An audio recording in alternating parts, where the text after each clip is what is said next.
Welcome back to the channel. So today what I have for you guys is a quick little video. It's going to be about the VRSF downpipe installation. I went ahead and decided to get a VRSF downpipe. I heard a lot of great things about them over the forums, a lot about their customer service and things like that. I actually reached out personally to them before I ordered the downpipe, had a few questions for them, and they responded really quickly and answered all my questions without any hesitation. So right from the start I could tell I was dealing with a really professional company that cares about its customer base and their opinions. So I went ahead and purchased the VRSF downpipe. I tried to do a little install video.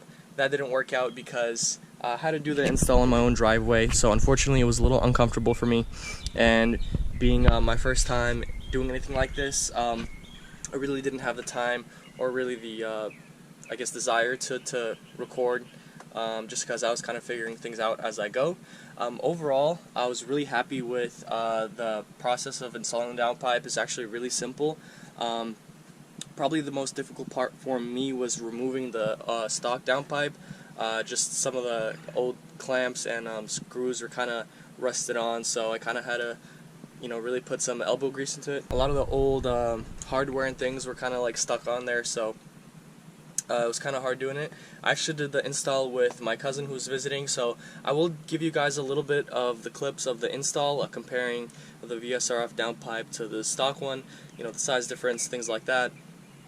So you'll see a little bit of the install, but mainly this video is to kind of give you guys some sound clips and exhaust clips of the downpipe itself. As far as power, so I do plan on taking it to the dyno to see how much power the downpipe added. Using my butt dyno, I'm gonna guess a good like 15 horsepower, 20 horsepower, because honestly I didn't think it'd be something I would feel all that much, but I definitely did. I remember the very first day I went out for a drive, I gave it some gas for a pull, and then it lost traction a lot easier than it used to. So yeah, the downpipe definitely did add some power. Overall, as far as sounds absolutely amazing. I will be including a cold start along with some driving footage of the car with the downpipe. So keep in mind when you do hear the cold start and all the exhaust clips and things like that, that this is a stock exhaust. Nothing has been changed other than the addition of the downpipe. In my opinion, if any car had a performance exhaust or anything like that, it should definitely sound just like this car with a downpipe. When I'm driving in comfort or eco, there's really no noise, no popping or gurgling, things like that. It's fairly simple and a comfortable drive. But then when I put into Sport or Sport Plus, you kind of wake up the animal, so you'll hear the loud bangs and pops that you'll see throughout some of the clips. On top of all that, when I drive, there's no drone.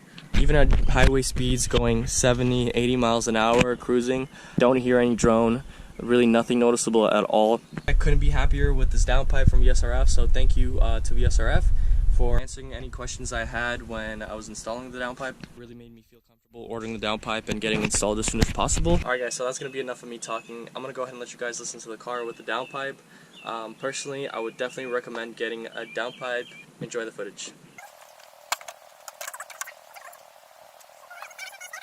This was kind of the slowest and I guess most difficult part of the process. It was actually kind of getting the downpipe out. Again, we did have a little bit of trouble with some of the screws and things, but that was more so because of the lack of space there was under there. We were kind of cramped between my driveway and the actual car. Couldn't really get it jacked up high enough for us to have a lot of arm room. So even though that was difficult, kind of the most difficult part besides that was kind of trying to get it out. At one point, if you guys can see, I'm struggling getting some of the wires out. Some of the wiring from the O2 sensors got stuck, so I had to go ahead and from the top and get that untangled or unstuck. But yeah, after we went ahead and got it popped out, we removed the O2 sensors. So there's a little bit of that, us removing the O2 sensors. Again, those are pretty tough to remove as well. We put them onto the VRSF downpipe. As you can see, the downpipe is catless, has the VRSF logo on it, so it looks really clean, very nice. Alright guys, so this is going to be a quick little clip showing you guys the difference between the VRSF and the stock downpipe. As you can see, I went catless with the VRSF. It really is a nice downpipe, but besides that, once we got to actually installing the downpipe, it actually slid in really easily. It really fit with all the mounts, lined up with the exhaust and everything like that. And here's a little bit of us going in, getting ready to install Downpipe.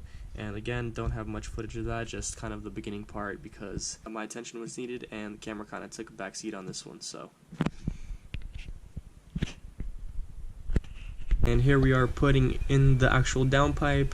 Luckily this went a lot faster than actually taking it out, so again, can't see much because I had to put the camera down and actually help with the install, but basically we just slide it in, line it up with the exhaust, and everything else kind of just slides into place as far as brackets and clamps, and then we went ahead and just tightened everything back up, and we were finished.